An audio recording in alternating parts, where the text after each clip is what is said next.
അസ്സലാമു അലൈക്കും വറഹ്മത്തുള്ളാഹി. അൽഹംദുലില്ലാഹ് നഹ്മദുഹു വനുസല്ലി അലാ സയ്യിദിനാ മുഹമ്മദിൻ വഅലാ ആലിഹി വഅസ്ഹാബിഹി അജ്മഈൻ. അമ്മാ ബഅദ്. സമസ്ത കേരള സുന്നി വിദ്യാർത്ഥി വിഭാഗത്തിൻ്റെ ജില്ലാ സമ്മേളനം നടക്കുന്ന ആ ഭൂമികക്കുള്ള പേരാണ് യമാമ. കേരള സംസ്ഥാനത്ത് ഇത്രയേറെ അച്ചടക്കത്തോടും സൃഷ്ടിപരവും ക്രിയാത്മകവുമായ സരണിയിലൂടെ സദാചാരത്തെയും ധാർമ്മിക മൂല്യങ്ങളെയും ഉയർത്തിപ്പിടിച്ചുകൊണ്ടുള്ള ഒരു വിദ്യാർത്ഥി സംഘടന SKSSF പോലെ നമുക്ക് കാണാൻ സാധ്യമല്ല. സമര കോലാഹലങ്ങളും ബഹളങ്ങളും കലാലയത്തിൻ്റെ അന്തരീക്ഷത്തിൻ്റെ വിജ്ഞാനത്തിനും വിദ്യാഭ്യാസത്തിനും വിജ്ഞാനത്തിനും വിഘാതം സൃഷ്ടിക്കുന്ന രീതിയിലുള്ള യാതൊരു പ്രവർത്തനങ്ങളും കാഴ്ചവെക്കാതെ സമൂഹത്തിൽ സത്യസരണയുടെ വാക്താക്കളായി വിദ്യാർത്ഥി ലോകത്തെ വളർത്തിയെടുക്കുന്ന രംഗത്ത് വ്യതിരിക്തമായ സവിശേഷത പുലർത്തുന്ന ഒരു സംഘടനയാണ് SKSSF. ഈ നാട്ടിൻ്റെ പൊതുമുതൽ നശിപ്പിക്കാനും നശീകരണാത്മകമായ പ്രവർത്തന മേഖലയ്ക്ക് ചുക്കാൻ പിടിക്കാനും മറ്റ് വിദ്യാർത്ഥി സംഘടന പോലെ നമുക്ക് SKSSF പ്രവർത്തകന്മാരെ കാണുന്നതല്ല. മറിച്ച് അഹ്ലുസുന്നത്ത് വൽ ജമാഅത്തിൻ്റെ നിതാന്ത സുന്ദരമായ ആദർശത്തിൽ അധിഷ്ഠിതമായി സദാചാരങ്ങൾക്കും നൈതിക മൂല്യങ്ങൾക്കും പ്രാമുഖ്യം നൽകുന്ന ഒരു കലാല അന്തരീക്ഷം നമ്മുടെ മുസ്ലിം വിദ്യാർത്ഥികളിൽ വളർത്തിയെടുക്കുക എന്നുള്ള ഒരു മഹിതമായ സന്ദേശമാണ് SKSSF കേരള സംസ്ഥാനത്തിലുടനീളം വളർത്തിക്കൊണ്ടിരിക്കുന്നത്. അതിൻ്റെ സമ്മേളനത്തിൻ്റെ നഗരിയുടെ പേരാണ് യമാമ. യമാമയെ സംബന്ധിച്ച് ഇന്ന് വളരെയേറെ തെറ്റിദ്ധാരണ സൃഷ്ടിച്ചുകൊണ്ടിരിക്കുന്ന ഒരു സന്ദർഭമാണ്. ചില പത്രങ്ങളിലും മറ്റും ചില ആളുകളുടെ പ്രസ്താവന നിങ്ങൾ വായിച്ചിട്ടുണ്ടാകും. പണ്ഡിതന്മാരോ വിവരമുള്ളവരോ അംഗീകരിക്കാത്ത ഒരു നാമമാണ് SKSSF തങ്ങളുടെ സമ്മേളന നഗരിക്ക് പേര് നൽകിയിട്ടുള്ളത്. അതും ഒരു വ്യാജപ്രവാചകൻ്റെ നാടാണ് വാസ്തവത്തിൽ യമാമ.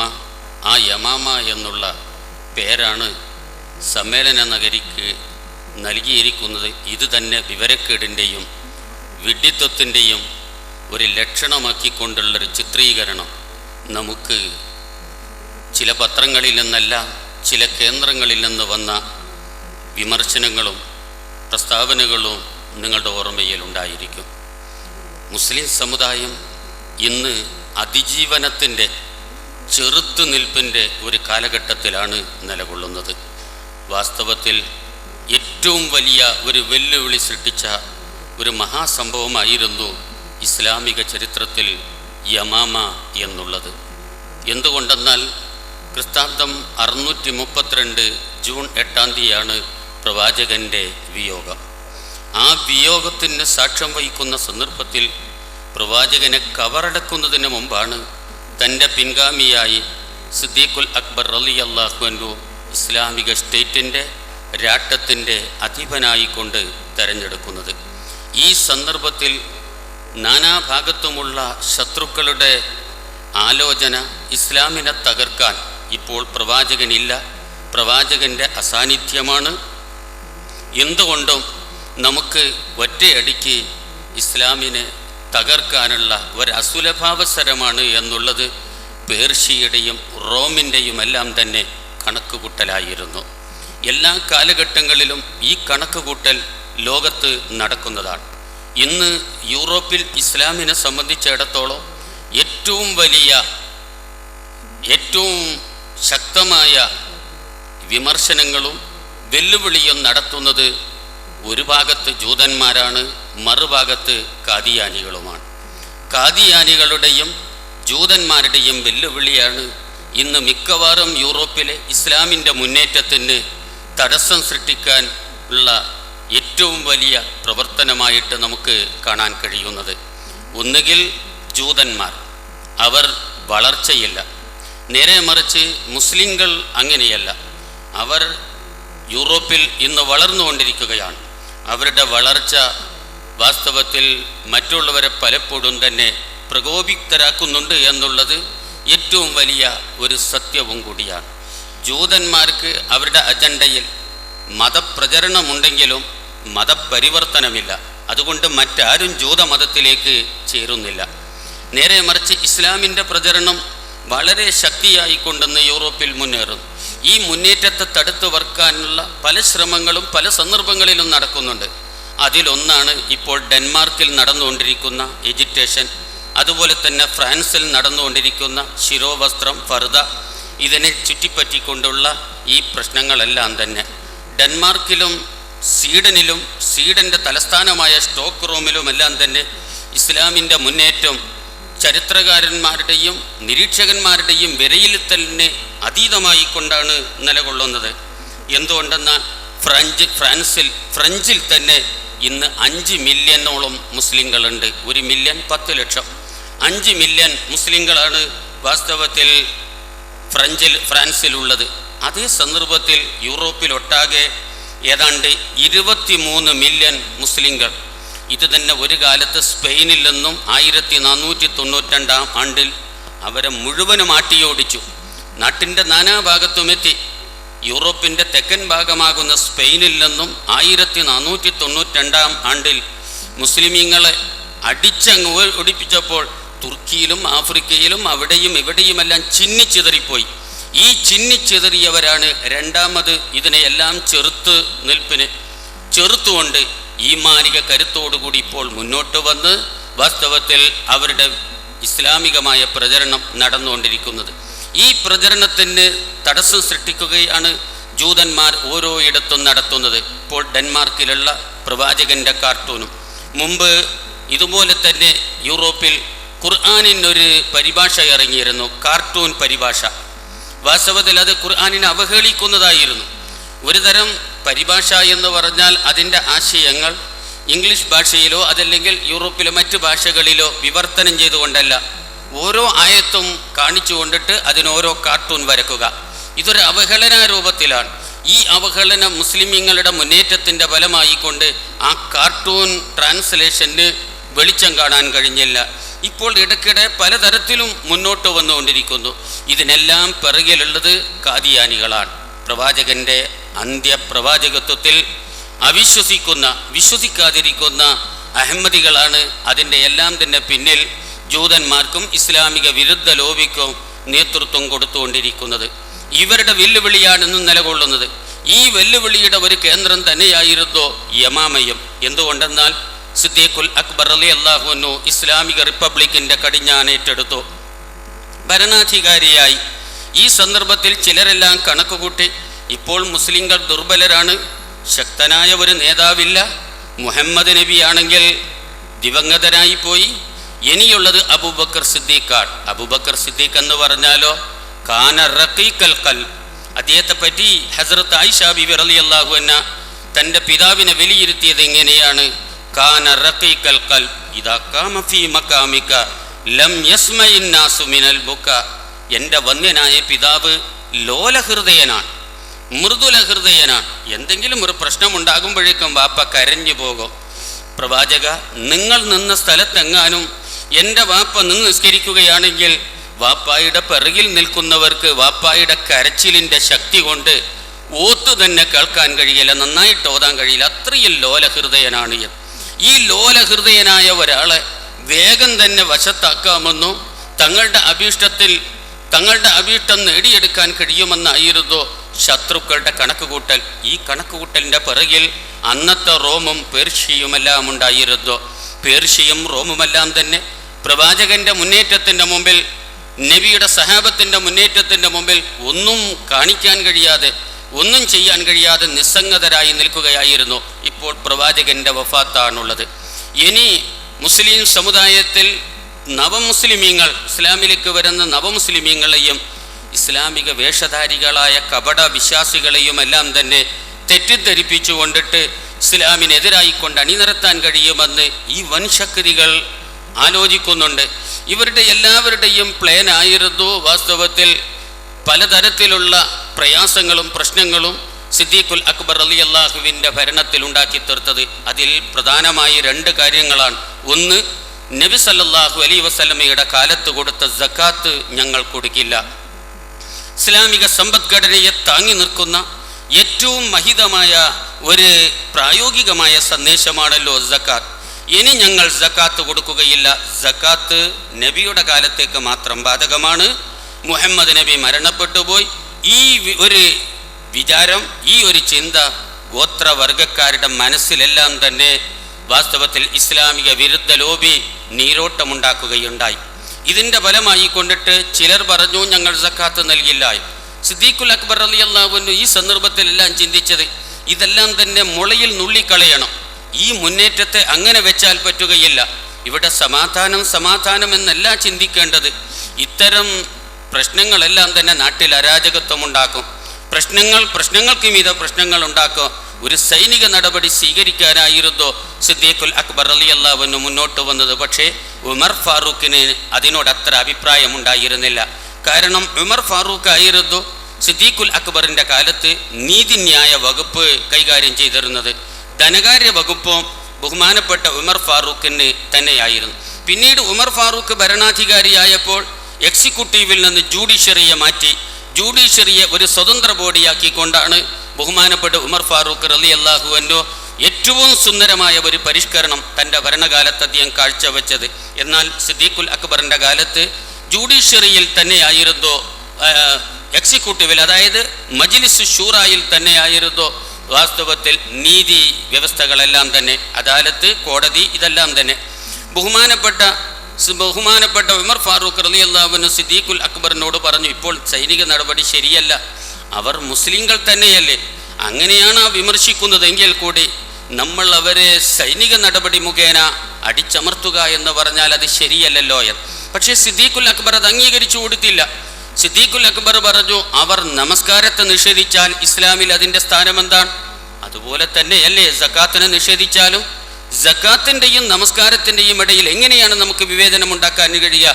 അതുകൊണ്ട് അതിനെ നേരിടാൻ തന്നെ ഞാൻ തയ്യാറായിരിക്കുന്നു എന്ന്. അവസാനം ഉമർ ഫാറൂഖ് റളിയല്ലാഹുവിനും സഹാബത്തിനും അത് അംഗീകരിക്കേണ്ടി വന്നു. അങ്ങനെ മഹാനായ സിദ്ദീഖുൽ അക്ബർ റളിയല്ലാഹു അൻഹു അവസാനം പ്രഖ്യാപിച്ചു, ലൗ മനഊനി ഇഖാലൻ കാനൂ യുഅദ്ദൂനഹു ഇലാ റസൂലില്ലാഹി സല്ലല്ലാഹു അലൈഹി വസല്ലം. പ്രവാചകന്റെ കാലത്ത് മൃഗത്തിൻ്റെ സകാത്ത് നൽകുമ്പോൾ ആ മൃഗത്തിൻ്റെ കഴുത്തിലെ കയറോട് കൂടിയിട്ടാണ് നൽകാറുള്ളത്. ആ കഴുത്തിലെ കയറാണ് അവരെനിക്ക് തടയുന്നതെങ്കിൽ ആ കയറാണ് അവരെനിക്ക് തടയുന്നതെങ്കിൽ ഞാൻ അവരോട് ലഖാത്തൽതുഹും അലാ മൻഹി, ആ തടഞ്ഞതിൻ്റെ പേരിൽ സമരം ചെയ്യും. അവർ മൃഗത്തെ തന്നു, എന്നിട്ട് അതിൻ്റെ കഴുത്തിലെ കയർ അവർ ഊരിയെടുത്തു. നബിയുടെ കാലത്ത് ആ കയറോട് കൂടിയിട്ടാണ് അവർ കൊടുക്കാറുള്ളത്. എങ്കിലേ അത് ആളുകൾക്ക് വിതരണം ചെയ്യുമ്പോൾ ഏൽപ്പിച്ചു കൊടുക്കാൻ കഴിയുകയുള്ളൂ. അതാണ് അവർ തടയുന്നതെങ്കിൽ അതിൻ്റെ പേരിലും ഞാൻ നടപടിയെടുക്കുമെന്ന് പറഞ്ഞപ്പോൾ ഇസ്ലാമിക ശരീഅത്തിൻ്റെയും സത്യത്തിൻ്റെയും നിയമത്തിൻ്റെയും മുമ്പിൽ ഇടറാത്ത, പതറാത്ത, ചിതറാത്ത ഒരു ആദർശമായിരുന്നു എല്ലാവർക്കും കേൾക്കാൻ കഴിഞ്ഞത്. അതോടുകൂടിയിട്ട് സക്കാത്ത് നിഷേധ പ്രവണത അവസാനിക്കുകയും ചെയ്തു. ഈ സന്ദർഭത്തിലാണ് ചിലർക്ക് തോന്നിയത്, ഇനി കള്ളപ്രവാചകന്മാരായിക്കൊണ്ട് മുന്നോട്ട് വന്നാൽ നമുക്ക് സമൂഹത്തിൻ്റെ ഇടയിൽ ഒരു പുതിയ ജീവിതവും പുതിയ രീതിയും ഉണ്ടാക്കി ഒരു പുതിയ ശക്തിയായി രൂപാന്തരപ്പെടാമല്ലോ. ഇപ്പോൾ ഖുറൈശികൾ 10 ലക്ഷം ചതുരശ്ര വിസ്താരമുള്ള അറേബ്യൻ ഉപഭൂഖണ്ഡത്തിൻ്റെ രാട്ടത്തലവന്മാരാണ്. എന്നാൽ ഇതുപോലെ തന്നെ നമുക്കും എന്താണ് ആയിക്കൂടാ എന്ന് ചില ഖുറൈശികളല്ലാത്ത ഗോത്രവർഗക്കാരുടെ മനസ്സിലുണ്ടായിരുന്നു. ഇതിൽ ശക്തരായ ഒരു ഗോത്രവർഗമാണ് ബനു ഹനീഫ് ഗോത്രക്കാർ. ഇവർ അവസാന നിമിഷത്തിലാണ് നബി സല്ലല്ലാഹു അലൈഹി വസല്ലമയുടെ മുന്നിൽ വരുന്നത്. ബനു ഹനീഫിൻ്റെ കൂടെ അന്ന് വന്നവരിൽ ഒരു ശക്തനായ ഒരു ആജാനബാഹുവായ ഒരാളുണ്ടായിരുന്നു. അദ്ദേഹത്തിനാണ് മുസൈലിമത്തുൽ കദ്ദാബ് എന്ന് പറയുന്നത്. മുസൈലിമ എന്ന് പറയുന്നത്. മുസൈലിമയോട് ഒന്നിച്ചുകൊണ്ട് തന്നെയാണ് വാസ്തവത്തിൽ ബനു ഹനീഫ് ഗോത്രക്കാർ നബിയെ കാണാൻ വന്നത്.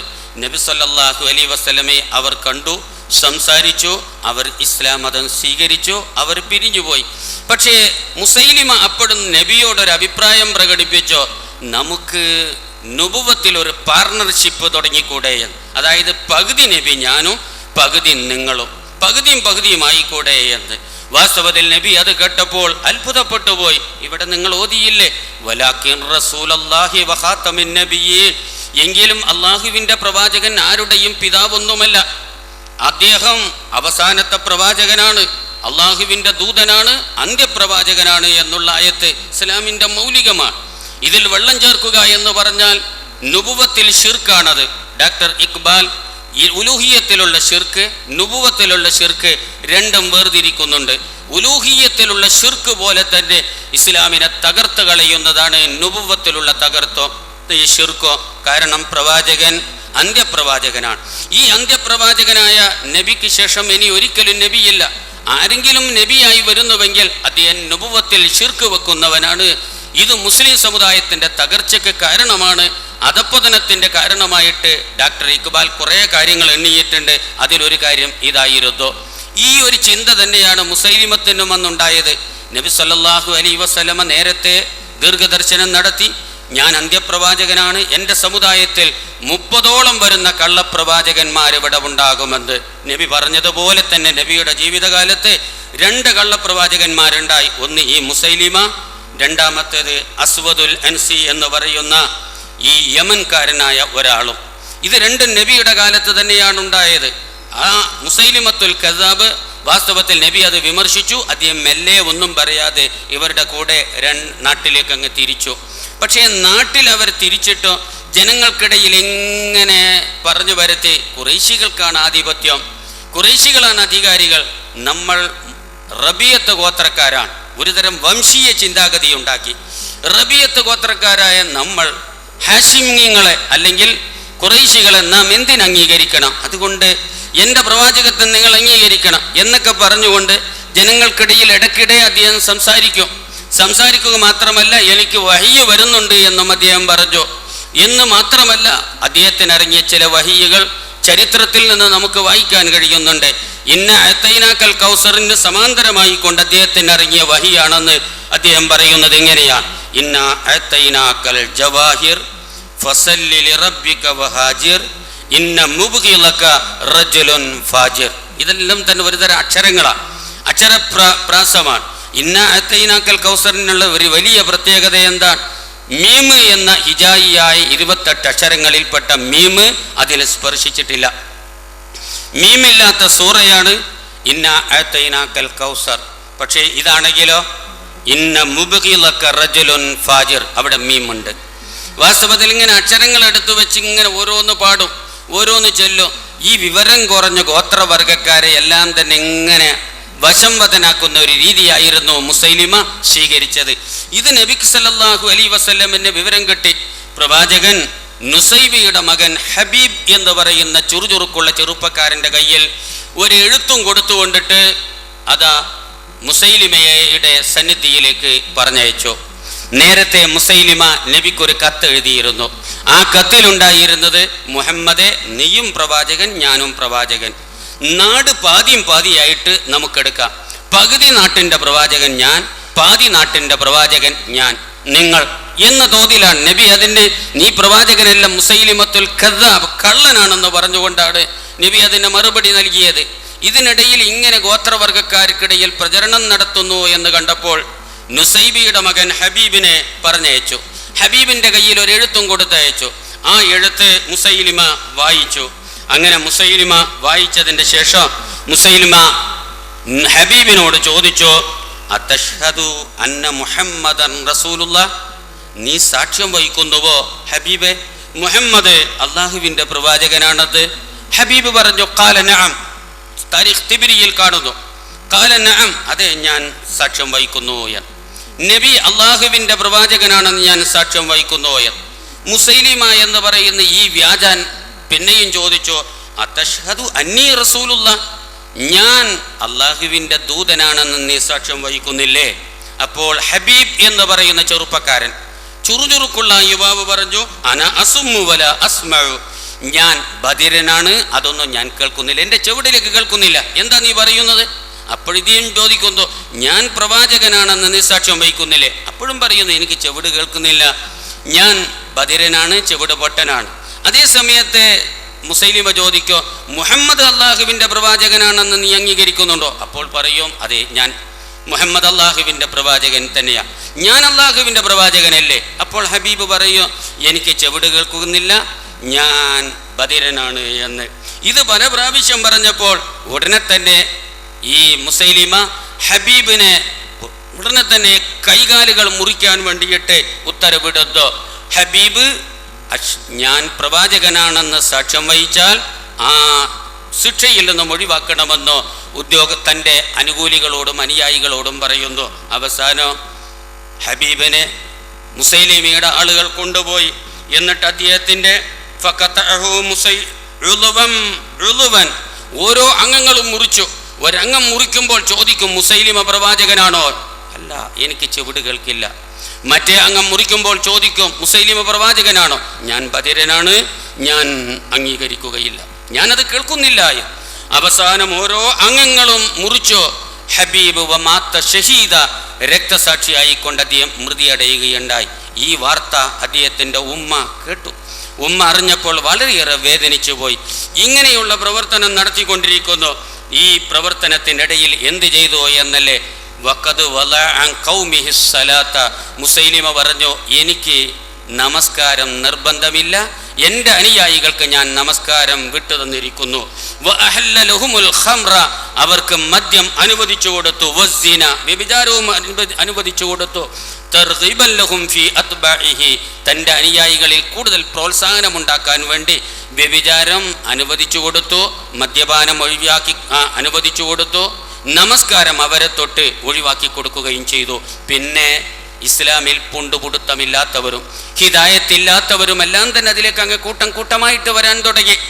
നിങ്ങൾ നോക്കൂ, ഇങ്ങനെയുള്ള റിഡക്ഷൻ കിട്ടുമ്പോഴാണല്ലോ ആളുകൾ ഒരുങ്ങുക. കള്ള ഔലിയാക്കന്മാരുടെയും കള്ള സൂഫിമാരുടെയും ആൾ ദൈവങ്ങളുടെയും എല്ലാം പിറകിൽ പോകുന്നത് ഇത്തരം ആനുകൂല്യങ്ങൾ കാണുന്നത് കൊണ്ടിട്ടാണ്. ഇത്തരം ആനുകൂല്യങ്ങൾ കണ്ടാൽ ആളുകൾ ഇങ്ങനെ കൂടിക്കൊണ്ടും. നിസ്കാരം നിർബന്ധമില്ല. മാത്രമല്ല, ഇമാം തിബിരി തൻ്റെ താരീഖിൽ മുസൈലിമയെ വിവരിച്ചുകൊണ്ട് പറയുകയാണ്, വഅഹല്ല ലഹുമുൽ ഖംറ, മദ്യം അവർക്ക് അവൻ അനുവദിച്ചു കൊടുത്തു. വസ്സിന, വ്യഭിചാരവും അനുവദിച്ചു കൊടുത്തു. തൻ്റെ പിറകിൽ ആളുകൾ കൂട്ടം കൂട്ടമായിട്ട് ചേരാൻ വേണ്ടിയുള്ള പ്രോത്സാഹനമായിരുന്നു എന്ന്. ഇതിന് കൂടുതൽ ശക്തി പകരുകയായിരുന്നു സിദ്ദീഖുൽ അക്ബർ റളിയല്ലാഹുവിൻ്റെ ഭരണകാലത്തുണ്ടായത്. മഹാനായ സിദ്ദീഖുൽ അക്ബർ റളിയല്ലാഹു ആദ്യം അദ്ദേഹത്തിൻ്റെ മുമ്പിൽ സകാത്ത് കൊടുക്കില്ല എന്നുള്ള സംരംഭം, വിമർശനങ്ങൾ, അതിനെതിരായുള്ള നീക്കങ്ങൾ നടന്നപ്പോൾ അതിനെ അടിച്ചമർത്താനുള്ള സൈനിക നടപടി അദ്ദേഹം സ്വീകരിച്ചു. അദ്ദേഹം എന്തു ചെയ്തു എന്നല്ല, 11 ലീഡർമാരെ അദ്ദേഹം തെരഞ്ഞെടുത്തു. അവരെല്ലാവരും തന്നെ നല്ല സൈനിക യോഗ്യരായിരുന്നു. ഖാലിദ് ഇബ്നു വലീദ് റളിയല്ലാഹു അൻഹു, അബൂജഹലിൻ്റെ മകൻ ഇക്രിമ, ശർഹബീൽ. എന്നിട്ട് സൈന്യത്തെ 4 ഡിവിഷനാക്കി. ഇത്തരം അരാജകത്വമുണ്ടാക്കുന്ന സ്ഥലങ്ങളിലേക്ക് നിസ്കാരം നിർബന്ധമില്ല, മദ്യപാനം അനുവദനീയമാണ്, വേശ്യാവൃത്തി അനുവദനീയമാണെന്ന് പ്രചരിപ്പിക്കുന്ന ഈ അരാജകത്വവാദിയെ നേരിടണമെന്നായിരുന്നു രണ്ടാമത് സിദ്ദീഖുൽ അക്ബർ റളിയല്ലാഹുവിൻ്റെ അഭിപ്രായം. പക്ഷേ ഈ അഭിപ്രായത്തോട് മുസ്ലിം ലോകത്ത് അന്നത്തെ സഹാബത്ത് മുഴുവനും തന്നെ അങ്ങ് പിന്തുണ നൽകുകയായിരുന്നു. ഉടനെ തന്നെ ഇക്രിമയുടെ നേതൃത്വത്തിൽ ഇവൻ്റെ ആസ്ഥാനമെന്ന് യമാമയാണ്.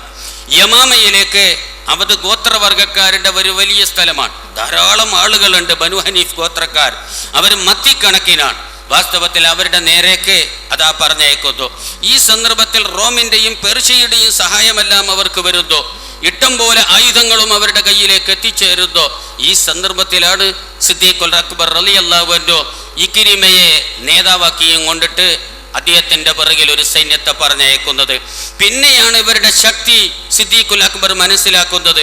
അതുകൊണ്ട് ഇക്രിമ പോരാ, ധീരവീര കേസരിയായ ഖാലിദ് ഇബ്നു വലീദ് റളിയല്ലാഹുവിൻ്റെ നേതൃത്വത്തിൽ ഇസ്ലാമിക സൈന്യത്തിൻ്റെ രോമാഞ്ചമായ ഖാലിദിന്റെ നേതൃത്വത്തിൽ തന്നെ ഒരു സംഘം യോദ്ധാക്കളെ അങ്ങോട്ട് അയക്കണമെന്ന് മഹാനായ സിദ്ദീഖുൽ അക്ബർ അഭിപ്രായപ്പെട്ടു. ഇക്രിമ ഇബ്നു അബീ ജഹലിന്റെ നേതൃത്വത്തിൽ പോയ സൈന്യത്തെ തുടർന്നു കൊണ്ടിട്ട് ഖാലിദിന്റെ നേതൃത്വത്തിൽ ഒരു സൈന്യം ഒരുങ്ങിയപ്പോഴത നേരത്തെ കട്ടം കട്ടമാക്കി അവയവങ്ങൾ മുറിച്ച ആ ഹബീബിന്റെ സഹോദരൻ അബ്ദുള്ള വന്നുകൊണ്ടിട്ട് സിദ്ദീഖുൽ അക്ബറിനോട് പറയുന്നു, ഞാനും ആ സൈന്യത്തിൽ ചേരുന്നു എന്ന്. അപ്പോഴാണ് ഇവരുടെ മാതാവായ നുസൈബ, അന്ന് 60 വയസ്സാണ് പ്രായം. നുസൈബ പറയുന്നു, എൻ്റെ മകൻ, ഏതായാലും ഒരു മകൻ എനിക്ക് രക്തസാക്ഷിയായി, എനിക്കൊരു മകനാണ് അബ്ദുള്ളയാണുള്ളത്. ഈ അബ്ദുള്ളയെ ഞാൻ മുസൈലിമത്തിന്റെ സൈന്യത്തിനെതിരായി കൊണ്ടിട്ട് യമാമയിലേക്ക് ഞാൻ പറഞ്ഞയക്കാൻ ആഗ്രഹിക്കുന്നു. പക്ഷേ എൻ്റെ മകനോടൊന്നിച്ചു പോകാനോ എൻ്റെ മകൻ്റെ രക്തസാക്ഷിയായി കിടക്കുന്ന ജനാസ കാണാനോ പ്രവാചക സിദ്ദീഖുൽ അക്ബർ അങ്ങ് എന്നെ അനുവദിക്കണം എന്ന്. സ്ത്രീകൾ അങ്ങനെ യുദ്ധത്തിന് സാർവത്രികമായി അംഗീകരിക്കാറില്ല. ചില പ്രതിസന്ധി ഘട്ടങ്ങളിൽ അവരെ കൊണ്ട് ലഭിക്കുന്ന സഹായത്തിന് വേണ്ടിയായിരുന്നു പലപ്പോഴും കൊണ്ടുപോകാറിരുന്നത്. ഇപ്പോൾ നുസൈബയാണെങ്കിലോ വളരെ പ്രായമുള്ള സ്ത്രീയാണ്. ഈ പ്രായമുള്ള സ്ത്രീക്ക് ശുശ്രൂഷകളൊന്നും ചെയ്യാൻ കഴിഞ്ഞെന്ന് വരില്ല. പക്ഷേ സിദ്ദീഖുൽ അക്ബർ റളിയല്ലാഹു അൻഹു നുസൈബക്ക് സമ്മതം കൊടുത്തു. എന്തിൻ്റെ പേരിൽ? മുസൈലിമത്തുൽ കദ്ദാബ് തൻ്റെ മൂത്ത മകനായ ഹബീബിനെ അംഗങ്ങൾ ഓരോന്നും മുറിച്ചുകൊണ്ട് ക്രൂരമായി കൊലപ്പെടുത്തിയിരിക്കുന്നു. ആ വേദനയും വിഷമവുമെല്ലാം തന്നെ നുസൈബയുടെ മനസ്സിലുണ്ട്. ഏതായിരുന്നാലും നുസൈബ തൻ്റെ സ്വന്തം 2ാമത്തെ മകനെയും ഇസ്ലാമിന് വേണ്ടിയിട്ട് യമാമയിലേക്ക് അയക്കാൻ തയ്യാറായിരിക്കുന്നുവല്ലോ. അതുകൊണ്ട് നുസൈബക്കൊരു പ്രോത്സാഹനം നൽകിക്കൊണ്ട് ബഹുമാനപ്പെട്ട സിദ്ദീഖുൽ അക്ബർ അത് അംഗീകരിച്ചു. ഖാലിദ് ഇബ്നു വലീദിനെ വിളിച്ചുകൊണ്ട് പറഞ്ഞു, ഖാലിദേ, നുസൈബ പ്രായം ചെന്ന സ്ത്രീയാണ്. നുസൈബയുടെ എല്ലാ കാര്യത്തിലും നീ വളരെയേറെ ചിന്തിക്കണം. അപ്പോൾ ഖാലിദ് ഇബ്നു വലീദ് സിദ്ദീഖുൽ അക്ബറിനോട് പറയുകയാണ്, നുസൈബ ആരാണെന്ന് നബിയെ നിങ്ങൾക്കറിയാമോ? ഉഹദിൽ അവരുടെ പ്രവർത്തനവും അവരുടെ പ്രകടനങ്ങളും പ്രവാചകൻ തന്നെ അംഗീകരിച്ചതാണ്. പ്രവാചകനൊരവസരത്തിൽ പറയുകയുണ്ടായി, ഈ നുസൈബയെ സംബന്ധിച്ച് ഇങ്ങനെ പറയുകയുണ്ടായി, മൽതഫത്തു യമീനം വശിമാലൻ, ഞാൻ വലത്തോട്ട് നോക്കുമ്പോഴും ഇടത്തോട്ട് നോക്കുമ്പോഴും ഇല്ലാവ അന അറാഹത്തു ഖാതിലു ദൂനി, ഒരു പെണ്ണിനെ ഞാൻ കാണുന്നു. യുദ്ധം ഉഗ്രമായി കൊണ്ടിരിക്കുന്ന 2ാം ഘട്ടത്തിൽ വളരെ പ്രതിസന്ധി നേരിട്ടുകൊണ്ടിരിക്കുമ്പോൾ നാനാഭാഗത്തുനിന്നും ശത്രുക്കൾ നേരേക്ക് വരുന്നു. ആ സമയത്തൊരു പെണ്ണ് എൻ്റെ വലതുവശത്തേക്ക് നോക്കുമ്പോൾ അവിടെ കാണാം, ഇടതുവശത്തേക്ക് നോക്കുമ്പോൾ അവിടെ കാണാം. എനിക്ക് വരുന്ന വെട്ടുകളെല്ലാം തടുത്തുകൊണ്ട് നിന്ന വനിത നുസൈബയായിരുന്നു എന്ന്. നുസൈബയുടെ മഹത്വമായിരുന്നു. ഖാലിദ് ഇബ്നു വലീദ് റളിയല്ലാഹു അൻഹു നുസൈബക്ക് എല്ലാ സൗകര്യവും ചെയ്തു കൊടുക്കാൻ തയ്യാറായി. അങ്ങനെ ബഹുമാനപ്പെട്ട സിദ്ദീഖുൽ അക്ബർ റളിയല്ലാഹു അൻഹു സൈന്യത്തെ 4 ഡിവിഷനാക്കി തിരിച്ചു. അവരോട് യമാമയിലേക്ക് പുറപ്പെടാൻ വേണ്ടിയിട്ട് പറഞ്ഞു. പക്ഷേ പുറപ്പെടാൻ നേരത്തെ എത്ര മനോഹരമായ ഉപദേശമാണ് സിദ്ദീഖുൽ അക്ബർ ആ സൈന്യത്തിന് നൽകിയത്. ഇസ്ലാമിക ചരിത്രത്തിലെ സവർണ ലിപികളാൽ രേഖപ്പെട്ട ഒരു സംഭവമാണത്. ഇന്ന് ജനീവ ചാർട്ട് നമ്മുടെ മുമ്പിലുണ്ട്. മനുഷ്യാവകാശ കമ്മീഷൻ, മനുഷ്യാവകാശ പ്രവർത്തകന്മാർ, ഇവരെല്ലാം തന്നെ ഈ ആധുനിക യുഗത്തിൽ നടക്കുന്ന, ഇപ്പോൾ ഇറാഖിലും മറ്റും നടന്ന യുദ്ധത്തെപ്പറ്റി ഈ മനുഷ്യാവകാശ പ്രസ്ഥാനത്തിനും ജനീവ ചാർട്ടിൻ്റെ വക്താക്കൾക്കുമല്ല ഒരുപാട് അഭിപ്രായക്കേടുകളുണ്ട്. പരിഷ്കൃത ലോകം നടത്തിയ യുദ്ധങ്ങളാണ് അഫ്ഗാനിസ്ഥാനിലോ ഇറാഖിലുമെല്ലാം തന്നെ നാം കേട്ടതും വായിച്ചതുമെല്ലാം തന്നെ. മഹാനായ സിദ്ദീഖുൽ അക്ബർ സൈന്യത്തോടൊന്നിച്ച് നടന്നു. എന്നിട്ട് സൈന്യത്തോടൊന്നിച്ച് നടന്ന് കുറേ അകലം വരെ നടന്നു. അത് നബിയുടെ ഒരു ചര്യയായിരുന്നു. മൂത്തത്ത് പോർക്കളത്തിലേക്ക് റോമൻ പട്ടാളക്കാരോട് നേരിടാൻ വേണ്ടി പോകുന്ന സൈന്യത്തിൻ്റെ പിറകിൽ നബി നടക്കുകയുണ്ടായി. നടന്ന് കുറേ അകലം വരെ നടന്നു. എന്നിട്ട് അവർക്ക് ചില ഉപദേശങ്ങൾ കൊടുത്തു. ഇതുകൊണ്ട് ഇമാം ബുഖാരി മൂത്തത്ത് യുദ്ധത്തെ ഗസ്വത്തുകളുടെ കൂട്ടത്തിലാണ് എണ്ണിയിട്ടുള്ളത്. ഗസ്വത്ത് എന്ന് പറഞ്ഞാൽ നബി പങ്കെടുത്ത യുദ്ധത്തിനാണ് പറയുക. നേരെ മറിച്ച് നബി പങ്കെടുക്കാത്ത യുദ്ധത്തിന് സരിയ എന്നാ പറയുക. മൂത്തത്ത് യുദ്ധത്തിൽ നബി പങ്കെടുത്തിട്ടില്ലെങ്കിലും ഇമാം ബുഖാരി തൻ്റെ കിതാബിൽ ഹെഡിങ് നൽകിയിരിക്കുന്നത് ഗസ്വത്തുകളുടെ കൂട്ടത്തിലാണ് മൂത്തത്ത് യുദ്ധത്തെ. അപ്പോൾ നബി ആ യുദ്ധത്തിൻ്റെ അനുയായികളുടെ കൂടെ നടന്നവരെ ഉപദേശിച്ച അതേ ചര്യ ബഹുമാനപ്പെട്ട സിദ്ദീഖുൽ അക്ബർ തുടർന്നു. എന്നിട്ട് സിദ്ദീഖുൽ അക്ബർ സർവ്വ സൈന്യാധിപന്മാരെയും അനുയായികളെയും എല്ലാം അഭിമുഖീകരിച്ചുകൊണ്ട് പറഞ്ഞു, ലാ തഖൂനു വലാ തഖ്ദിറു വലാ തഫ്അലു മുൻകറൻ വലാ തുമസ്സിലു വലാ തഖ്തുലൂ തിഫ്ലൻ വശൈഖൻ കബീറ വലംറഅതൻ വലാ തഅകിറൂ നഖ്ലൻ വലാ തുഹർരികൂ വലാ തഖ്തഉ ഷജറതൻ മുസ്മിറ വലാ തദ്ബഹു ഷാത്തൻ വലാ ബക്കറൻ വലാ ബഈറ വസൗഫ തമുറൂന ബിഅഖ്വാമിൻ ഖദ് ഫറഉ ഫിസ്സവാമി ഫദഉഹും. ഏറ്റവും സുന്ദരമായ ഉപദേശം നിങ്ങൾ ഓർക്കൂ. ലാ തഖൂനു, നിങ്ങൾ വഞ്ചിക്കരുത്. നിങ്ങൾ ആ ശത്രു നാട്ടിൽ ചെന്നാൽ, യമാമയിൽ ചെന്നാൽ നിങ്ങൾ വഞ്ചിക്കരുത്, വഞ്ചന നടത്തരുത്. വലാ തഖ്ദിറു, ചതി നടത്തരുത്. നിങ്ങൾ ചതി പ്രയോഗം നടത്തരുത്, നിങ്ങൾ അവിടെ വഞ്ചന നടത്തരുത്. വലാ തഫ്അലു മുൻകറൻ, ചീത്തയായ ഒന്നും നിങ്ങൾ ചെയ്യരുത്. വലാ തുമസ്സിലു, നിങ്ങൾ ശത്രുക്കളിൽ ആരെയെങ്കിലും കയ്യിൽ കെട്ടിയാൽ അവരുടെ അംഗവിച്ഛേദനം നടത്തരുത്. കണ്ണ് ചൂളരുത്, മൂക്ക് മുറിക്കരുത്, കൈ വെട്ടരുത്, നാവ് മുറിക്കരുത്, അംഗവിച്ഛേദനം നടത്തരുത്. ഒരു ശക്തരായ ഒരു പ്രതിപക്ഷത്തോട് എങ്ങനെയാണ് സമീപിക്കേണ്ടത് എന്ന ഒരു സുന്ദരമായ ഉപദേശം. അത് യുദ്ധമുന്നണിയിൽ ഇതെല്ലാം പാലിക്കാൻ കഴിയുമോ? പക്ഷേ നബി പറയുകയാണ്, വലാ തുമസ്സിലു, നിങ്ങൾ ശത്രുക്കളെ അംഗവിച്ഛേദനം നടത്തരുത്. വലാ തഖ്തുലു തിഫ്ലൻ ഔ ശൈഖൻ കബീറ, കുട്ടികളെ വധിക്കരുത്, വയസ്സന്മാരെ നിങ്ങൾ വധിക്കരുത്, വൃദ്ധന്മാരെ വധിക്കരുത്, സിവിലന്മാരെ കൊല്ലരുത്, അതൊന്നും നിങ്ങൾ ചെയ്യരുത്. വലംറഅതൻ, പെണ്ണുങ്ങളെയും നിങ്ങൾ കൊല്ലരുത്. വലാ തഅകിറൂ നഖ്ലൻ, കൃഷിയിടങ്ങൾ നിങ്ങൾ നശിപ്പിക്കരുത്. വലാ തുഹർരികൂഹു, നിങ്ങൾ അതിനെ കരിക്കരുത്, നിങ്ങൾ അതിനെ കരിച്ച് നശിപ്പിക്കരുത്. വലാ തഖ്തഉ ഷജറതൻ മുസ്മിറ, ശത്രുവിന്റെ നാട്ടിൽ പഴം കായ്ക്കുന്ന വൃക്ഷങ്ങൾ നിങ്ങൾ മുറിച്ചു കളയരുത്. വലാ തദ്ബഹു ഷാത്തൻ വലാ ബക്കറതൻ വലാ ബഈറ, നിങ്ങൾ ഈ ആട്, പശു, കാള, ഒട്ടകം ഇവയെ ആഹാരത്തിന് വേണ്ടിയല്ലാതെ നിങ്ങൾ അറുക്കരുത്. നിങ്ങൾ അവയോട് പോലും ദയ കാണിക്കണമേ. നിങ്ങൾ ഓർക്കുക, ഒരു പട്ടാളം അല്ലെങ്കിൽ ഒരു യോദ്ധാക്കൾ, ഒരു സേന ഒരു നാട്ടിൽ വന്നാൽ ഇതെല്ലാം പരിഗണിക്കാറുണ്ടോ? മാത്രമല്ല വലാ തഹ്ദിമു ബിനാഅൻ, കെട്ടിടങ്ങൾ തകർക്കരുത്, നിങ്ങൾ കെട്ടിടങ്ങൾ തകർക്കരുത്.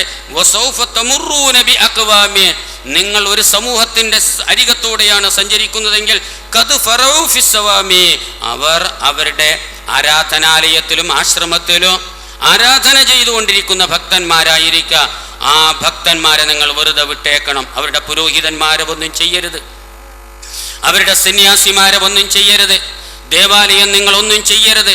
ലാ തഹ്ദിമു ബിനാഅൻ, നിങ്ങൾ കെട്ടിടങ്ങൾ തകർക്കരുത് എന്ന് നിങ്ങൾ നോക്കൂ. പരിഷ്കൃത യുഗത്തിലാണ് നാം ഇന്ന് ജീവിക്കുന്നത്.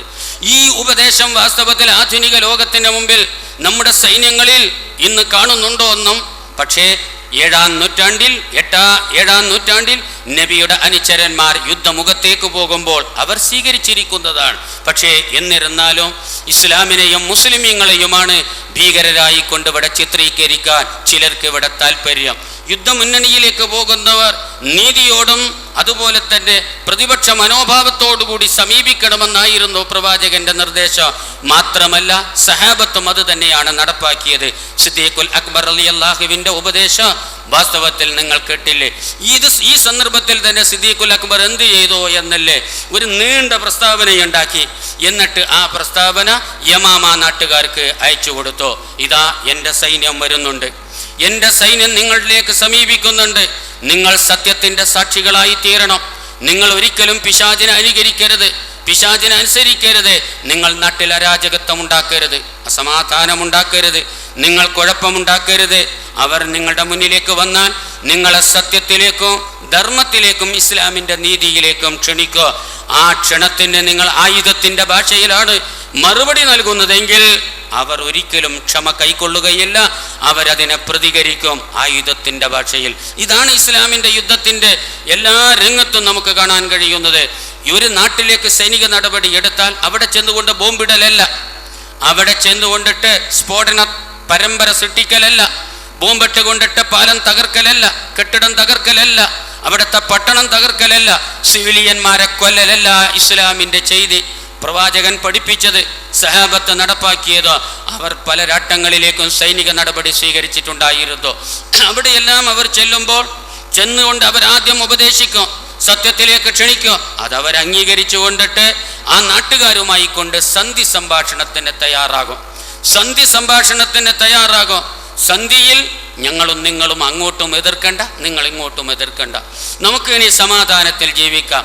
ഈ ഇങ്ങനെ ഒരു സന്ധി നൽകുകയാണെങ്കിൽ പിന്നെ അവിടെ യുദ്ധത്തിന്റെ പ്രസക്തിയില്ല എന്നാണ് ഇസ്ലാമിന്റെ കാഴ്ചപ്പാട്. അവിടെ പിന്നീട് ഒരിക്കലും തന്നെ യുദ്ധം ചെയ്യുകയില്ല.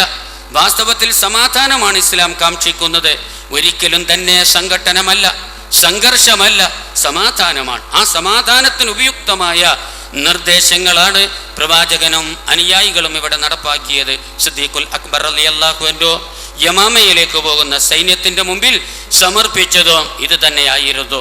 ഇവരവിടെ യമാമയിൽ എത്തുന്നതിന് മുമ്പായിക്കൊണ്ട് തന്നെ സിദ്ദീഖുൽ അക്ബറിന്റെ പ്രസ്താവന വന്നു. സിദ്ദീഖുൽ അക്ബറിന്റെ പ്രസ്താവന വന്നപ്പോൾ ചിലരെല്ലാം തന്നെ പറഞ്ഞു, നമുക്ക് അവരെ എതിർക്കണ്ട, നമുക്ക് സമാധാനത്തിന് വേണ്ടി മുന്നോട്ട് നീങ്ങാം, നമ്മളെല്ലാവരും മുസ്ലിങ്ങളാണല്ലോ. പക്ഷേ മുസൈലിമ അംഗീകരിച്ചില്ല. കാരണം യമാമയിലുള്ളവരെല്ലാം തന്നെ ബാങ്ക് കൊടുക്കുമ്പോൾ അഷ്ഹദു അല്ലാ ഇലാഹ ഇല്ലല്ലാഹ് വ അഷ്ഹദു അന്ന മുഹമ്മദർ റസൂലുള്ളാഹ് എന്നാണ്. ഇത് കേൾക്കുമ്പോൾ മുസൈലിമ അപ്പോൾ പറയും അത് ശരിയാണ്, സത്യമാണ് എന്ന്. അത് സത്യമാണ് എന്ന് മുസൈലിമ പറയും. പിന്നെ തൻ്റെ അനുയായികളെ വിളിച്ചുകൊണ്ട് പറയും, ആ മുഹമ്മദിൻ്റെ കൂടെ ഞാനും ഒരു നബിയാണ് എന്ന്, ഞാനും ഒരു പ്രവാചകനാണ് എന്ന് മാത്രമല്ല ജനങ്ങൾക്കിടയിൽ വംശീയ ചിന്താഗതി വളർത്തുകയുണ്ടായി.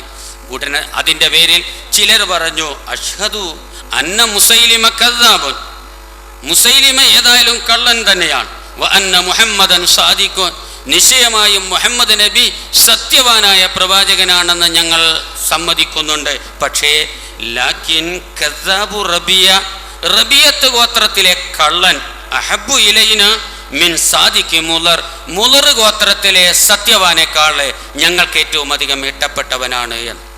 കാരണം മുളർ ഗോത്രമാണ് നബിയുടെ ഗോത്രം. മുളർ ഗോത്രത്തിലെ സത്യവാനേക്കാണ് ഞങ്ങൾക്ക് ഇഷ്ടപ്പെട്ടത് റബിയത്ത് ഗോത്രത്തിലെ കള്ളനാണെന്ന് പറഞ്ഞപ്പോൾ വംശീയ ചിന്താഗതിയായിരുന്നോ? അതല്ലാതെ കണ്ട് മറ്റൊന്നുമായിരുന്നില്ല. ഈ ചിന്താഗതിയുടെ പേരിലാണ് അവർ അണിനിരന്നത്. ആ അണിനിരന്നപ്പോൾ ശക്തമായ ഒരു പോരാട്ടമാണ് അവിടെ നടക്കേണ്ടി വന്നത്. കാരണം മുസൈലിമയുടെ പിന്നിൽ 40,000-ഓളം വരുന്ന യോദ്ധാക്കൾ ഉണ്ടായിരുന്നു. പക്ഷേ അത്ര യോദ്ധാക്കളൊന്നും തന്നെ ബഹുമാനപ്പെട്ട ഇക്രിമയുടെ പിറകിലും തുടർന്നു വന്ന ഖാലിദ് ബിൻ വലീദ് റളിയല്ലാഹുവിന്റെ പിറകിലും ഉണ്ടായിരുന്നില്ല. ഖാലിദ് ബിൻ വലീദ് റളിയല്ലാഹുവിന്റെ നേതൃത്വത്തിൽ യമാമയിൽ വെച്ചുകൊണ്ടുള്ള ഒരു ശക്തമായ പോരാട്ടം അവിടെ നടക്കുകയുണ്ടായി. ആ പോരാട്ടത്തിൽ നുസൈബ തൻ്റെ ഈ യുദ്ധരംഗത്തെ പറ്റി വിവരിക്കുന്ന ഒരു രംഗം അൽ മുബശ്ശറാത്ത് ബിൻ നിസാ എന്ന ഗ്രന്ഥത്തിൽ വിവരിച്ചു കാണുന്നുണ്ട്. അൽ മുബശ്ശറാത്ത് ബിൽ ജന്ന എന്ന് പറയുന്ന ഗ്രന്ഥത്തിൽ ഇപ്രകാരം പറയുന്നു. നുസൈബ പറയുകയാണ്, യുദ്ധരംഗത്ത് ഞാൻ ടെന്റിലിരുന്നു, പക്ഷേ യുദ്ധം ഉഗ്രമായി കൊണ്ടിരുന്നപ്പോൾ എനിക്ക് സഹി വന്നില്ല. എൻ്റെ മകൻ അബ്ദുള്ളയുണ്ടല്ലോ, ഞാൻ എൻ്റെ മകൻ അബ്ദുള്ളയെ കാണാൻ വേണ്ടി യുദ്ധമുന്നണിയിലേക്ക് വന്നു. അങ്ങനെ യുദ്ധമുന്നണിയിലേക്ക് വന്നപ്പോൾ വാസ്തവത്തിൽ എനിക്കൊരു വെട്ടേറ്റപ്പോൾ എൻ്റെ കൈ മുറിഞ്ഞു. പക്ഷേ അത് പൂർണ്ണമായും മുറിഞ്ഞില്ല. മുറിഞ്ഞ കൈയോട് കൂടിയിട്ട് ഞാൻ ഇനി എങ്ങോട്ട് പോകും? എൻ്റെ മകനെ എൻ്റെ അരികത്തേക്കൊരു അഭയമായി കൊണ്ട് രക്ഷയ്ക്ക് വേണ്ടിയിട്ട് ഞാൻ ചെന്നു. മകനെ ഞാൻ ഈ യുദ്ധരംഗത്ത് നിന്ന് തെരഞ്ഞുകൊണ്ടിരിക്കുന്നതിനിടയിൽ ദൂരെ ഞാൻ എൻ്റെ മകനെ കണ്ടു. പക്ഷേ മകൻ്റെ അരികെ ചെന്ന് നോക്കുമ്പോൾ മുസൈലിമത്തുൽ കദ്ദാബ് കൊല്ലപ്പെട്ടുകൊണ്ട് കിടക്കുന്നു. എൻ്റെ മകൻ വാളിന്മേൽ നിന്ന് ചോര തുടച്ചുകൊണ്ടിരിക്കുകയാണ്. എൻ്റെ മകൻ വാളിന്മേൽ നിന്ന് ചോര തുടച്ചുകൊണ്ടിരിക്കുകയാണ്. അപ്പോൾ തൊട്ടടുത്ത് ഹംസ റളിയല്ലാഹുവിനെ വഹദിൽ വെച്ചുകൊണ്ട് കൊലപ്പെടുത്തിയ വഹശി ഉണ്ടായിരുന്നു. വഹശി പറഞ്ഞു, ഇത് മുസൈലിമ തന്നെയാണ്, നിങ്ങളുടെ മകൻ അബ്ദുള്ളയാണ് കൊലപ്പെടുത്തിയത്, ഞാൻ അതിനുള്ള സഹായമെല്ലാം ചെയ്തു കൊടുത്തു എന്ന്. ബഹുമാനപ്പെട്ട നുസൈബ പറയുകയാണ്, എൻ്റെ കൈയിൻ്റെ വേദന എനിക്കും തീർന്നുപോയി, എൻ്റെ കൈ മുറിഞ്ഞ് ഞരമ്പിൽ നിന്ന് അറ്റുപോകാൻ അടുത്തിരിക്കുകയാണ്. പക്ഷേ ആ ഓർമ്മയൊന്നും എനിക്കുണ്ടായില്ല. ഞാൻ ഉടനെ തന്നെ അവിടെ വീണു ശുക്രിൻ്റെ സുജൂദായിക്കൊണ്ട്. ഞാൻ ആ രണഭൂമിയിൽ ചോര ഒലിക്കുന്നിടത്ത് സുജൂദ് ചെയ്ത് വാസ്തവത്തിൽ ഇസ്ലാമിൻ്റെ ഒരു 1 നമ്പർ വെല്ലുവിളിയാണ് ഇവിടെ അസ്തമിച്ചത് എന്ന്. ഇതോടുകൂടിയിട്ട് മുസൈലിമ കൊല്ലപ്പെട്ടോ എന്ന വാർത്ത യുദ്ധമുന്നണിയിൽ അറിഞ്ഞതോടുകൂടെ തന്നെ ബനൂ ഹനീഫ് ഗോത്രക്കാർ മുഴുവനും ഛിന്ന ഭിന്നമായി, ചിന്നിച്ചെതറി. ചിലർ പറഞ്ഞു മുസൈലിമ കള്ളനാണ്, മുഹമ്മദ് നബിയെ കൊണ്ട് ഞങ്ങൾ പ്രവാചകനാണെന്ന് വിശ്വസിക്കുന്നു. അവർ ഇസ്ലാമിക ഷഹാദത്തിലേക്ക് തിരിച്ചു വന്നു. യമാമ ഇസ്ലാമിൻ്റെ വിജയമല്ലേ? ഇസ്ലാമിൻ്റെ ഏറ്റവും വലിയ വിജയമല്ലേ? ഈ വിജയത്തിൻ്റെ കേന്ദ്രമായ യമാമയുടെ വെല്ലുവിളി, ഇസ്ലാമിനെതിരെയുള്ള പോരാട്ടം, ഏറ്റവും വലിയ ശക്തമായ വെല്ലുവിളി ഒരു അതായത് സത്യത്തിൻ്റെ മുമ്പിൽ അസത്യത്തിൻ്റെ വെല്ലുവിളിയായിരുന്നു. ഈ അസത്യത്തിൻ്റെ വെല്ലുവിളി നാട് മുഴുവനും തന്നെ ഇന്നും നടന്നുകൊണ്ടിരിക്കുന്നുണ്ട്. മുസൈലിമത്തുൽ കദ്ദാബിനെ പോലെയുള്ളവർ ഇന്നും അവസാനിച്ചിട്ടില്ല. കള്ളനബിമാരിടയ്ക്കിടെ വന്നുകൊണ്ടിരിക്കുന്നുണ്ട്, പല നാടുകളിലും വന്നുകൊണ്ടിരിക്കുന്നു. 30-ൽ ചില്ലാനം വ്യാജ പ്രവാചകന്മാർ വരുമെന്ന് പ്രവാചകൻ പറഞ്ഞതല്ലേ? ഈ കള്ളനബിമാരിങ്ങനെ ഇടയ്ക്കിടെ വരുന്നു. ഇതിലൊരാളാണല്ലോ വാസ്തവത്തിൽ മീർസാ ഗുലാം. 1840-ൽ പാകിസ്ഥാനിൽപ്പെട്ട പഞ്ചാബിൽപ്പെട്ട കാദിയാൻ പ്രദേശത്തുള്ള ആ നാട്ടിൽ ജനിച്ച 1840-ൽ ജനിച്ച അഹമ്മദ് എന്ന് പറയുന്ന ഒരാൾ. അദ്ദേഹം ഒരു സിയാൽകോട്ട് കോടതിയിലെ ഒരു ക്ലർക്കായിരുന്നു. സിയാൽകോട്ട് കോടതിയിലെ ഒരു ക്ലർക്കായിക്കൊണ്ട് ജീവിച്ച ആളാണ്. പക്ഷേ അയാൾ ബ്രിട്ടീഷുകാരുടെ ഒരുതരം പന്തായി തീർന്നു. ബ്രിട്ടീഷുകാരുടെ ഒരുതരം തട്ടിക്കളിക്കുന്ന പന്ത് പോലെയായി മുസ്ലിം സമുദായത്തെ ഭിന്നിപ്പിക്കാൻ 1857-ലാണ് ശിപ്പായി ലഹള. ശിപ്പായി ലഹളക്ക് നേതൃത്വം കൊടുത്തത് മുസ്ലിമീങ്ങളാണ്. ഇന്ത്യൻ സ്വാതന്ത്ര്യ സമരത്തിൽ ഒരു സിസ്റ്റമാറ്റിക്കലായി കാണുന്ന സ്വാതന്ത്ര്യ സമരം 1857-ലാണ്. ഈ 1857-ൽ നടന്ന ആ സ്വാതന്ത്ര്യ സമരത്തിന് നേതൃത്വം കൊടുത്തത് മൗലവി അഹമ്മദ് ഷഹീദാണ്. അതുപോലെ തന്നെ മുഗൾ സാമ്രാജ്യത്തിലെ അവസാനത്തെ കണ്ണിയായ ബഹദൂർ ഷായുമാണ്. ഇവരുടെ നേതൃത്വത്തിലാണ് ശക്തമായി കൊണ്ടിട്ട് ഈസ്റ്റ് ഇന്ത്യ കമ്പനിയുമായി കൊണ്ടിട്ട് യുദ്ധം നടന്നത്. പക്ഷേ അത് പരാജയപ്പെട്ടു. ഇനി പരാജയപ്പെട്ടതോടുകൂടെ തന്നെ ഈസ്റ്റ് ഇന്ത്യ കമ്പനിയിൽ നിന്ന് ബ്രിട്ടൻ ഇന്ത്യ രാജ്യത്തിൻ്റെ പരമാധികാരം ഏറ്റെടുത്തു. ഇവിടെ വേണ്ടത് എന്താണെന്നോ, മുസ്ലിമീങ്ങളെ ഒറ്റക്കെട്ടായി നിന്നുകൊണ്ടിട്ട് എതിർക്കുന്ന അവസാനിപ്പിച്ച് അവരിൽ ഛിന്ന ഭിന്നമാക്കണം. ഛിന്ന ഭിന്നമാക്കാൻ അവരന്ന് കണ്ടുവച്ചത് ഈ അഹമ്മദ് 1840-ൽ ജനിച്ച സിയോൽകോട്ട് ഹൈക്കോടതിയിൽ ക്ലർക്കായി കൊണ്ട് മുൻഷിയായി ജീവിക്കുന്ന മീർസാ ഗുലാമിനെയായിരുന്നു. മീർസാ ഗുലാമിൻ്റെ പിതാക്കന്മാരും കുടുംബക്കാരുമെല്ലാം തന്നെ നേരത്തെ ബ്രിട്ടീഷ് ഗവൺമെൻറ്റിൻ്റെ സേവകന്മാരാണ്. അതുകൊണ്ട് അദ്ദേഹത്തിനെ തന്നെ അവരെ പിടിച്ചോ. ഇനി എങ്ങനെ വേണം? അദ്ദേഹത്തിനെ ഒരു നബിയാക്കി. കാരണം നല്ലവണ്ണം എഴുതാൻ കഴിയും, പ്രസംഗിക്കാനൊന്നും കഴിയില്ല. പ്രസംഗം എഴുതി വായിക്കലാണ് സാധാരണ കാണാറുള്ളത്. അത് എഴുതാൻ കഴിയും, നല്ല ലേഖനം അറിയാം. അതല്ലാതെ മറ്റു ഭാഷയൊന്നുമില്ല. ഫാരിസിയും അറിയാം, ഉറുദുവും അറിയാം. അതിനിടയിൽ തന്നെ അദ്ദേഹത്തിന് ഒരു തരം വളഞ്ഞ ചില ചിന്തകളെല്ലാം തന്നെ നേരത്തെ അദ്ദേഹത്തിൽ കണ്ടിരുന്നു. അന്ന് തന്നെ ചികിത്സ തുടങ്ങിയതാണ്. പലരും പറഞ്ഞിരുന്നു അതൊരു മാനസിക രോഗമാണ് എന്ന്. മീർസാ ഗുലാം അതിന് പറയുന്നത് അത് മറാക്ക് രോഗമാണ് എന്ന്. മറാക്ക് രോഗം എൻ്റെ നുബുവത്തിൻ്റെ ലക്ഷണമാണ് എന്ന്. നുബുവത്തിൻ്റെ ലക്ഷണമാണ് എന്ന് അദ്ദേഹം പറഞ്ഞപ്പോൾ, മറാക്ക് എന്ന് പറഞ്ഞാൽ ഹംദർദിൻ്റെ യുനാനി വൈദ്യത്തിൻ്റെ ഒരു നിഘണ്ടുവുണ്ട്. ആ നിഘണ്ടുവിൽ മറാക്ക് എന്ന് പറഞ്ഞാൽ ഹിസ്റ്റീരിയ എന്നാണ് കൊടുത്തിട്ടുള്ളത്. അപ്പോൾ അയാൾ നുബുവത്ത് വാദിച്ചതും തന്നെ ഈ ഒരു തരം മാനസിക പരിഭ്രാന്തിയുടെ ഫലമായിട്ട് തനിക്ക് പിന്നിൽ നിന്ന് പലരെല്ലാം തന്നെ പ്രോത്സാഹനം നൽകും എന്ന് വിചാരിച്ചു കൊണ്ടിട്ടാണ്. തനിക്ക് വന്ന വഹിയിലെല്ലാം തന്നെ അദ്ദേഹം പറയാറുള്ളത് ബ്രിട്ടീഷ് ഗവൺമെൻറ്റിനെ എതിർക്കരുത് എന്നാണ്. ബ്രിട്ടീഷ് ഗവൺമെൻറ്റിനെതിരായിക്കൊണ്ടുള്ള സ്വാതന്ത്ര്യ സമരത്തെ ജിഹാദാണെങ്കിലും ആ ജിഹാദ് ആയുധമെടുത്തുകൊണ്ട് നടക്കുന്നത് അദ്ദേഹം ദുർബലപ്പെടുത്തുകയുണ്ടായി. മുസൈലിമത്തുൽ കദ്ദാബ് നിസ്കാരം ഒഴിവാക്കി കൊടുത്തതുപോലെ, മദ്യപാനം അനുവദിച്ചതുപോലെ ഈ മീർസാ ഗുലാം അഹമ്മദ് ഖാദിയാനി വന്നുകൊണ്ട് പറഞ്ഞു, ഈ യുദ്ധം ഞാൻ വിരോധിക്കുന്നു, ഇനി ഇസ്ലാമിക ശരീഅത്തിൽ യുദ്ധമേ ഇല്ല എന്ന് പറഞ്ഞുകൊണ്ട് യുദ്ധം ദുർബലപ്പെടുത്തുകയുണ്ടായി. ഇത് സ്വാതന്ത്ര്യ സമരത്തെ അമർച്ച ചെയ്യാനോ മുസ്ലിമീങ്ങളെ അതിൽ നിന്ന് പിന്നോക്കം കൊണ്ടുപോകാനുമുള്ള ഏറ്റവും ജുഗുപ്സാവഹമായ പ്രവർത്തനമായിരുന്നു. ഈ മീർസാ ഗുലാമിനെ നേരിടാൻ അല്ലാഹു സുബ്ഹാനഹു വ തആല അന്ന് ഒരു സനാഉല്ലാ മൗലവി സാഹിബിനെ നൽകുകയുണ്ടായി. സനാഉല്ലാ മൗലവി സാഹിബിൻ്റെ അതിശക്തമായ പ്രവർത്തനം കൊണ്ട് ഈ മീർസാ ഗുലാമിൻ്റെ എല്ലാ പ്രവർത്തനങ്ങളും പരാജയപ്പെട്ടു. നമ്മുടെ ഈ കോഴിക്കോടിനെ സംബന്ധിച്ചിടത്തോളം ഖാദിയാനികൾ ഏറ്റവും വലിയ ഒരു ശക്തമായ വെല്ലുവിളിയായിരുന്നു. ഈ ശക്തമായ വെല്ലുവിളി ഇവിടെ നേരിട്ടത് ശംസുൽ ഉലമ അബൂബക്കർ മുസ്ലിയാരായിരുന്നു. സമസ്ത കേരള ജമിയത്തുൽ ഉലമായുടെ പ്രഗത്ഭനായ നേതാവാണ്. അതും ഒരു യമാമയുടെ വെല്ലുവിളി തന്നെയാണ്.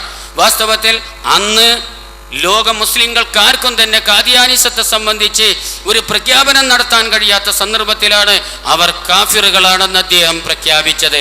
ഇതിന് ശേഷം എത്രയോ വർഷം കഴിഞ്ഞിട്ടാണ് റാബിത്തത്തുൽ ആലമിൽ ഇസ്ലാമി നബിയുടെ അന്ത്യപ്രവാചകത്തിൽ സംശയിക്കുന്നവരും നബിയുടെ അന്ത്യപ്രവാചകത്വത്തെ അംഗീകരിക്കാത്തവരോ ഇസ്ലാമിൽ നിന്ന് പുറത്തുപോയവരാണെന്ന് പ്രഖ്യാപിക്കുന്നത്.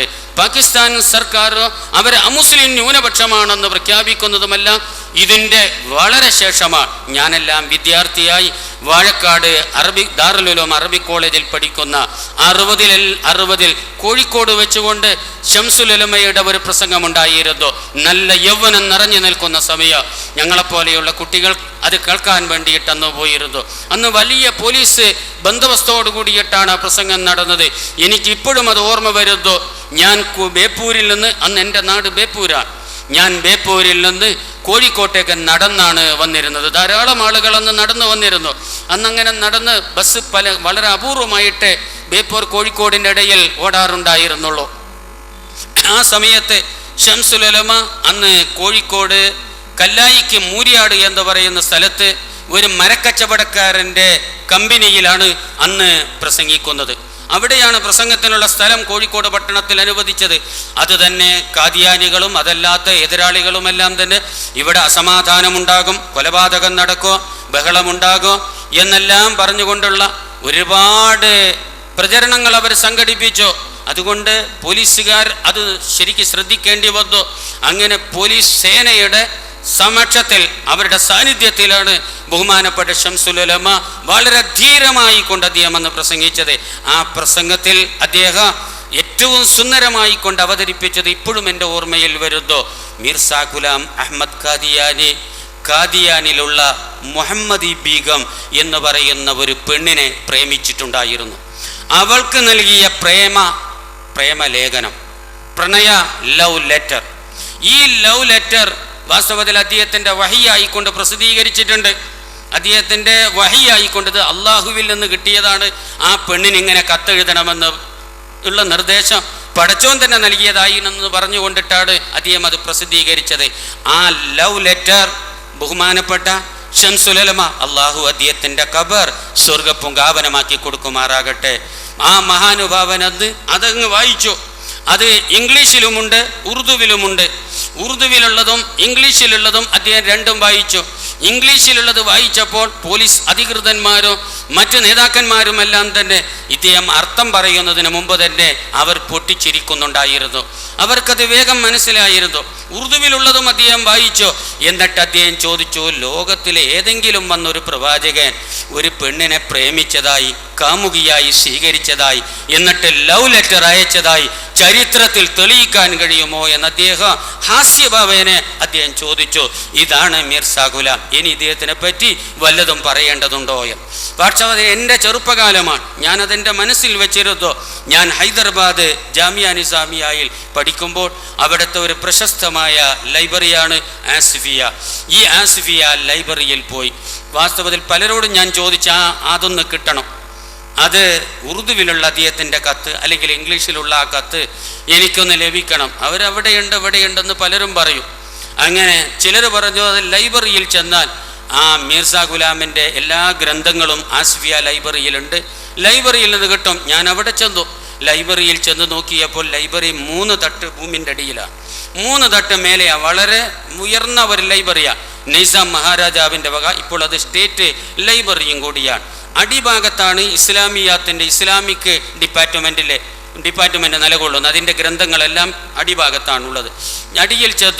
അടിയിൽ ചെന്നപ്പോൾ അവിടെ ഒരു വയസ്സിനിരിക്കുന്നു. അദ്ദേഹത്തോട് ഞാൻ പറഞ്ഞു, എനിക്കിവിടുത്തെ ചില ഗ്രന്ഥങ്ങളെല്ലാം കാണണം. മിർസാ ഗുലാം അഹമ്മദുൽ ഖാദിയാനിയുടെ ഗ്രന്ഥങ്ങൾ എവിടെയുണ്ടോ? അദ്ദേഹം അത് കേട്ടപ്പോൾ അത്ഭുതപ്പെട്ടു. നീ എന്തിനാണത് വായിക്കുന്നത്? എനിക്കത് അറിയണം, അതുകൊണ്ട് നിങ്ങൾ ആ സെക്ഷൻ ഒന്ന് കാണിച്ചു തന്നാലും മതി എന്ന്. അദ്ദേഹം എൻ്റെ കൈ പിടിച്ചു. അദ്ദേഹത്തിന് വളരെ സന്തോഷം. ഇപ്പം അടുത്ത കാലത്തൊന്നും ഒരാളും ആ കിതാബും അന്വേഷിച്ച് വന്നിട്ടില്ല. മോനാണ് എന്നെ ബച്ച എന്ന് വിളിച്ചുകൊണ്ട്, മോനെ നീയാണിപ്പോൾ അടുത്ത കാലത്ത് വന്നിട്ടുള്ളത് എന്നും പറഞ്ഞ് കൊണ്ടുപോയി അദ്ദേഹം കുറേ കിതാബുകൾ കാണിച്ചു തന്നു. അതിൽ ഉസ്മാനിയ യൂണിവേഴ്സിറ്റിയിലെ പ്രൊഫസറായ മൗലാന ഇല്യാസ് ബർണി എഴുതിയ ഖാദിയാനി മദ്ഹബ് എന്ന് പറയുന്ന ഒരു ഗ്രന്ഥം അദ്ദേഹം എടുത്തു കാണിച്ചു തന്നു. ഇദ്ദേഹത്തിൻ്റെ കിതാബുകളെല്ലാം നോക്കുന്നതിനേക്കാളും നല്ലത് ഇതാണ്. ഇതിൽ അദ്ദേഹം ഐറ്റംസ്, അതായത് ഇംഗ്ലീഷിൽ വന്ന വഹിയെ, ഉറുദുവിൽ വന്ന വഹിയെ, പാരസിയിൽ വന്ന വഹിയെ, സംസ്കൃതത്തിൽ വന്ന വഹിയെ, വിവിധ ഭാഷകളിൽ വന്ന വഹികളെല്ലാം വേർതിരിച്ചെഴുതിയിട്ടുണ്ട്. മിർസാ ഗുലാമിന് ഇംഗ്ലീഷ് അറിയില്ല, സംസ്കൃതവും അറിയില്ല. പിന്നെ എങ്ങനെ ആ അദ്ദേഹത്തിൻ്റെ സംസ്കൃതത്തിൽ വഹി ഉണ്ടാകുന്നത്? അതൊക്കെ അദ്ദേഹത്തിൻ്റെ ഒരു തരം ഭ്രാന്താണ്, ഒരു തരം മാനസികമായ വിഭ്രാന്തിയാണ്. എന്നിട്ട് ഇംഗ്ലീഷിൽ വഹി വന്നാൽ കാദിയാനിയിൽ സ്കൂൾ വിട്ട് വരുന്ന കുട്ടികളുടെ അരികത്താണ് കൊണ്ടുപോയി കാണിക്കുക, എഴുതിക്കൊണ്ടുവന്ന് ഇതിൻ്റെ അർത്ഥം പറഞ്ഞു തരണമെന്ന്. അങ്ങനെയുള്ള അദ്ദേഹം ഇംഗ്ലീഷിലാണ് കാമുകിക്ക് കത്തെഴുതിയത്. ഞാൻ അവിടെ നിന്നാണ് ഈ കാദിയാനി മദ്ഹബ് വായിക്കുന്നതും ഈ കത്തുകൾ പകർത്തി എഴുതുന്നതുമെല്ലാം തന്നെ. പിന്നീട് ഞാൻ ജാമിയ നിസാമിയയിൽ നിന്ന് പഠനം കഴിഞ്ഞ് തിരിച്ചു വരുമ്പോൾ ഈ ഒരു ഗ്രന്ഥം കൈവശപ്പെടുത്താൻ വേണ്ടിയിട്ട് ശ്രമിക്കുകയും അള്ളാഹുവിൻ്റെ അനുഗ്രഹം കൊണ്ട് വിജയിക്കുകയും ചെയ്ത്. ചുരുക്കം പറഞ്ഞാൽ അന്ന് കാദിയാനിസത്തിനെതിരായി കൊണ്ടുള്ള ഈ ശക്തമായ പടയോട്ടം കോഴിക്കോട്ടുണ്ടായിരുന്നില്ലെങ്കിൽ വാസ്തവത്തിൽ ഇവിടുത്തെ ഇസ്ലാമീയത്തിൻ്റെ നില, ഖത്തമുൻ നുബുവത്തിനെ പറ്റി മുസ്ലിമീങ്ങളുടെ ചിന്തയിൽ ഒരു വലിയ മാറ്റമുണ്ടാകും. അത് കാരണം എന്താ? എച്ച് എ മൗലവി എന്ന് പറയുന്ന ഒരു പ്രഗത്ഭനായ പണ്ഡിതൻ അന്ന് കാദിയാനികൾക്കുണ്ടായിരുന്നു. അദ്ദേഹം മണ്ണെടുത്തുകൊണ്ട് പൊന്നാണെന്ന് പറഞ്ഞാൽ പൊന്നാണെന്ന് സമർത്ഥിക്കാൻ കഴിയുമോ? അങ്ങനെയുള്ള ഒരു കാലഘട്ടമാണത്. ഇന്ന് എച്ച് എ മൗലവി ഒന്നുമില്ല. കാദിയാനിസം ഇന്ന് ചിന്ന ഭിന്നമായി നമ്മുടെ കോഴിക്കോട്ട് നിന്നൊരു ദുർബല ഇസ്ലാമികേതര സംഘടനയാണ് വാസ്തവത്തിൽ കാദിയാനിസം എന്ന് പറയുന്നത്. പക്ഷേ അതിനെ നേരിട്ടത് അന്ന് കോഴിക്കോട് ശംസുൽ ഉലമയായിരുന്നു. മറ്റൊരു സമസ്തയുടെ പ്രമുഖനായ നേതാവാണ് പാലോട്ട് മൂസക്കുട്ടി ഹാജി. അദ്ദേഹം കണ്ണൂരിലാണ്. പാലോട്ട് മൂസക്കുട്ടി ഹാജി സമ്പന്നനായിരുന്നു, പണ്ഡിതനായിരുന്നു. അദ്ദേഹത്തിൻ്റെ സമ്പത്ത് മുഴുവനും അദ്ദേഹം വിനിയോഗിച്ചത് ഇതിനു വേണ്ടിയാണ്. അഹമ്മദിയ ജമാഅത്തിനെ, കാദിയാനിസത്തെ നേരിടാൻ വേണ്ടിയിട്ടായിരുന്നു. അപ്പോൾ യമാമയുടെ സന്ദേശം ഇസ്ലാമിൻ്റെ എതിരാളികൾക്കെതിരെയുള്ള വെല്ലുവിളികളെ ചെറുത്തു നിൽക്കുക. മുസൈലിമയെ പോലെയുള്ള പ്രതീകാത്മകങ്ങളായ മുസൈലിമമാരും കണയന്മാരും നമുക്കിടയിൽ വളർന്നുകൊണ്ടിരിക്കുകയാണ്. മുസ്ലിം സമുദായത്തിൻ്റെ സംഘടിതമായ ശക്തിക്കെതിരായി കൊണ്ടുള്ള ഈ നീക്കങ്ങളെയെല്ലാം തന്നെ വാസ്തവത്തിൽ നേരിടാൻ ചുറുചുറുക്കുള്ള ചുണക്കുട്ടികളായ നമ്മുടെ SKSSന്റെ പ്രവർത്തകന്മാർ മുന്നോട്ട് വരുന്നതിൻ്റെ ഒരു പ്രതീകമാണ് വാസ്തവത്തിൽ യമാമ. അല്ലാതെ കണ്ടിട്ട് കേവലം ഒരു പേരായി കൊണ്ട് ഉപയോഗിച്ചതൊന്നുമല്ല. ലോകത്ത് സത്യം എവിടെയുണ്ടോ അപ്പോഴെല്ലാം മിഥ്യയുണ്ടാകും. സത്യത്തെ നേരിടാൻ മിഥ്യയുണ്ടാകും. മിഥ്യയില്ലെങ്കിൽ സത്യത്തിൻ്റെ പ്രസക്തിയില്ല. അതുകൊണ്ട് അല്ലാഹു തആല സത്യത്തിൻ്റെ മുമ്പിലെല്ലാം തന്നെ ബാത്തിലിനെയും വരുത്തോ. ആ ബാത്തിലിനെ നേരിടാൻ കാലാകാലങ്ങളിലുള്ളവർക്ക് ശക്തമായ പ്രചോദനമാണ് വാസ്തവത്തിൽ യമാമ കൊണ്ട് ഇവിടെ ഉദ്ദേശിക്കപ്പെടുന്നത്. ആ യമാമയുടെ യമാമയിൽ നിന്നും കിട്ടുന്ന നിതാന്ത സുന്ദരമായ സന്ദേശം SKSSന്റെ പ്രവർത്തകന്മാർ സുന്നത്ത് ജമാഅത്തിന്റെ ആ സുന്ദരമായ ആശയം കേരളത്തിലൊട്ടാകെ അവർ പ്രചരിപ്പിക്കാനുള്ള ഒരു പ്രോത്സാഹനവും അതിനുള്ള ആക്കവുമാണ് ഈ സമ്മേളനത്തിലൂടെ നമുക്ക് നേടിയെടുക്കേണ്ടത്. അസത്യവാദികൾ ധാരാളം നമുക്ക് കാണാൻ കഴിയും. അല്ലാഹു സുബ്ഹാനഹു വ തആല ഈ മുസൈലിമത്തുൽ കദ്ദാബിനെ പോലെയുള്ള കള്ളപ്രവാചകന്മാരുടെ പ്രതീകാത്മകമായ രൂപമാക്കി സമുദായത്തിൽ ചിന്ന ഭിന്നമാക്കുന്ന സംഘടിത ശക്തിയെ അസംഘടിതരാക്കി മാറ്റുന്ന ഇത്തരം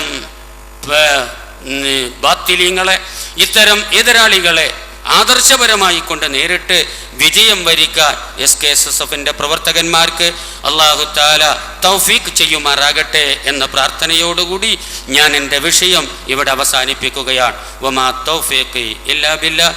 അസ്സലാമു അലൈക്കും വറഹ്മത്തുള്ളാഹി.